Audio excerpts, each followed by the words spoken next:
আপনি কি বিদেশে বসবাসকারী বাংলাদেশী নাগরিক? তাহলে বাংলাদেশের আসন্ন সাধারণ নির্বাচনে আপনি বিদেশে বসেই এবার ভোট দিতে পারবেন। এই জন্য আপনাকে কি করতে হবে, চলুন সেই বিষয়গুলো জেনে নেই। প্রথমে আপনাকে যেটি করতে হবে, নির্বাচন কমিশনের পোস্টাল ভোট বিডি এই অ্যাপটি আপনাকে ডাউনলোড করতে হবে। তারপর সেখানে আপনার মোবাইল নাম্বার এবং ওটিপি দিয়ে সেখানে রেজিস্ট্রেশন করতে হবে, ভেরিফিকেশন করতে হবে। কিন্তু একটি বিষয় এখানে জানিয়ে রাখি, আপনি যখন রেজিস্ট্রেশন করবেন একটি সিম দিয়ে মোবাইলে একটি মাত্র রেজিস্ট্রেশন করতে পারবেন। এখানে আপনি যদি দুবার রেজিস্ট্রেশন করতে যান সেক্ষেত্রে এই অ্যাপটি লক হয়ে যাবে। ভেরিফিকেশনের পর মোবাইল নাম্বার এবং পাসওয়ার্ড দিয়ে আপনি অ্যাপে লগ ইন করবেন। লগ ইন করার পর প্রথমেই এভাবে আপনার একটি ছবি তুলুন। এরপর আপনার যে জাতীয় পরিচয়পত্র আছে সেই জাতীয় পরিচয়পত্রের একটি ছবি তুলবেন। তারপর জাতীয় পরিচয়পত্রটি আপনি এমনভাবে ধরবেন যাতে করে আপনার চেহারা এবং জাতীয় পরিচয়পত্রের ছবি একসঙ্গে মোবাইলে আসে, সেভাবে আপনি আরেকটি ছবি তুলবেন। এরপর অ্যাপের নির্ধারিত ফর্মে আপনার পাসপোর্টের তথ্য এবং অন্যান্য যাবতীয় তথ্য আপনি দেবেন এবং আপনার ঠিকানাটিও সেখানে দেবেন।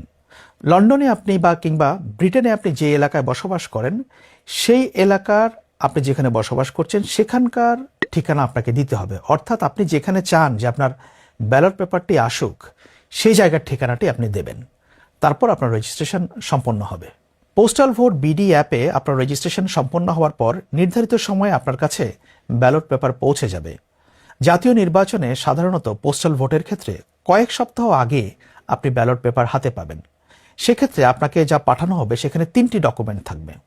একটি হচ্ছে ভোট দেবার নির্দেশিকা, আরেকটি হচ্ছে ব্যালট পেপার এবং আরেকটি হচ্ছে ফিরতি খাম। অর্থাৎ ব্যালট পেপারে আপনি সেখানে সিল দিয়ে ভোট দেওয়ার পর সেই ফিরতি খামটিতে আপনার ব্যালট পেপারটি রেখে সেটিকে সিলগালা করে নিকটস্থ পোস্ট অফিসে আপনি সেটিকে জমা দিয়ে দেবেন। তারপর সেটি বাংলাদেশে যথাস্থানে পৌঁছে যাবে।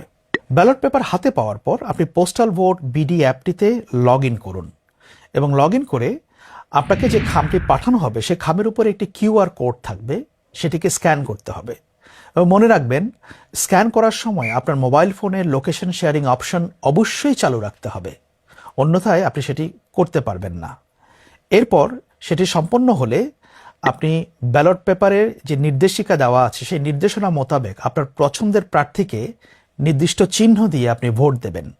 তারপর একটি ঘোষণাপত্রে স্বাক্ষর করবেন, সেই ঘোষণাপত্র আপনাকে পাঠানো হবে। এরপর সেই ঘোষণাপত্র এবং ব্যালট পেপার দুটি একসঙ্গে খামে ঢুকিয়ে আপনি সিলগালা করে আপনার নিকটস্থ পোস্ট অফিসে সেটি ড্রপ করবেন। এই ভোট দেওয়ার ক্ষেত্রে যখন আপনি অ্যাপটি ব্যবহার করবেন কিছু সতর্কতা আপনাকে পালন করতে হবে বা এগুলো মাথায় রাখতে হবে। এর মধ্যে একটি হচ্ছে, আপনার ব্যালট পেপারে যে কিউআর কোড আছে সেটি স্ক্যান না করলে আপনি ভোট দিতে পারবেন না, এটি অবশ্যই মাথায় রাখতে হবে। পোস্টাল ভোট বিডি অ্যাপটি ব্যবহার করে একজন ভোটার একটি সিম দিয়ে একবারই রেজিস্ট্রেশন করতে পারবেন, একাধিক ব্যক্তির রেজিস্ট্রেশন করা যাবে না। সেই চেষ্টা করলে এই অ্যাপটি লক হয়ে যেতে পারে। পোস্টাল ভোট বিডিতে আপনি যখন রেজিস্ট্রেশন করবেন তখন আপনার মোবাইল ফোনে লোকেশন শেয়ারিং অপশনটি অবশ্যই চালু রাখতে হবে। আপনি যে দেশে বসে রেজিস্ট্রেশন করবেন সে দেশের বাইরে কোথাও গিয়ে আপনি ভোট দিতে পারবেন না। ধরুন আপনি যদি ব্রিটেনে বসে রেজিস্ট্রেশন করেন সেক্ষেত্রে আপনি ইউরোপের অন্য কোথাও গিয়ে ভোটের সময় আপনি ভোট দিতে পারবেন না। একই সঙ্গে আপনি বাংলাদেশে এসেও ভোট দিতে পারবেন না। আপনি যে দেশে বসে রেজিস্ট্রেশন করবেন সেখানে বসেই আপনাকে এই ভোট দিতে হবে। একই সঙ্গে আপনি ভিপিএন ব্যবহার করেও এটি করতে পারবেন না, সেক্ষেত্রে আপনার ডিভাইস ব্লক হয়ে যাওয়ার সম্ভাবনা রয়েছে। প্রিয় প্রবাসী ভাই বোনেরা, আপনারা বাংলাদেশের গুরুত্বপূর্ণ অংশীদার। আসছে সাধারণ নির্বাচনে আপনারা ভোট দিয়ে বাংলাদেশের গণতান্ত্রিক প্রক্রিয়ায় শক্তভাবে অংশগ্রহণ করুন এবং আপনার যে মতামত সেটি যাতে প্রতিফলিত হয় সেজন্য আপনি পোস্টাল ভোট বিডি অ্যাপটি ডাউনলোড করুন, সেটিতে রেজিস্ট্রেশন করুন। শুধু রেজিস্ট্রেশনই নয়, আপনার কাছে যখন ব্যালট পেপার পৌঁছবে তখন অবশ্যই আপনি আপনার ভোটটি দিন, কারণ একটি ভোটের জন্য বাংলাদেশ সরকার 700 টাকা খরচ করছে।